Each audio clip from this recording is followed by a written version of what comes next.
आज मी बनवणार आहे उपवासाची भेळ। तर जय श्री गणेश सर्वांना, कसे आहात सर्व? स्वस्त मस्त आणि नेहमी आनंदी राहा। तर मी किती ठरवलं ना की मी उपवासाच्या दिवशी काही खाणार नाही व डायरेक्ट जेवणच करेल, पण तसं होत नाही। मला सकाळी भूक लागतेच व काही ना काहीतरी मला खावंच लागते। म्हणून आज मी म्हटलं आपण आलूचे पापड बनवलेले आहेत तेच तळून खाऊ, पण नंतर विचार आला की काहीतरी थोडं वेगळं बनवूया।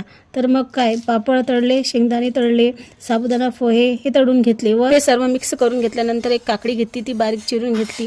नंतर तशी काकडी खाणे हेल्थसाठी चांगलं असते आणि कसं तशी पण खायला जाते ना। काकडी थोडीशी कडू होती, ती चांगली त्याच्यात साल्ट काढून मग ती चिरून घेतली। नंतर हिरवी मिरची घेतली, ती चिरून घेतली व टमाटर घेतला, तो पण चिरून घेतला आणि हे सर्व भेळ म्हणजे त्याच्यात आपण जे तळून ठेवलेलं होतं त्याच्यात मिक्स केलं, म्हणजे त्याची आपली भेळ झालेली आहे तयार। मग नंतर टमाटर वगैरे टाकून त्याच्यात मग मी घेतलं, त्यात तिखट टाकलं थोडंसं चवीसाठी। तिखट मग म्हणजे तिखट जास्त आमच्या इथे कसं चरचर तिखटच आवडते माझ्या मिस्टरांना। मग म्हटलं ते तिखट जास्त टाकलं त्याच्यात। हिरवी मिरची ती फिक्कीच होती, ती जी टाकली होती ती फिक्की होती म्हणून तिखट जास्त टाकलं। मग नंतर चवीसाठी मीठ टाकलं, नंतर मग त्यात साखर पण टाकली मी चांगली चव यायला हवी म्हणून, आणि नंतर मग काळं मीठ पण टाकलं। त्याची चव खरंच छान झाली होती, मस्त झाली होती भेळ। आणि तोंडी लावायला हिरवी मिरची, एवढं तिखट असल्यावर ही मिरची ही दिली, कारण की मिरची ही फिक्कीच होती।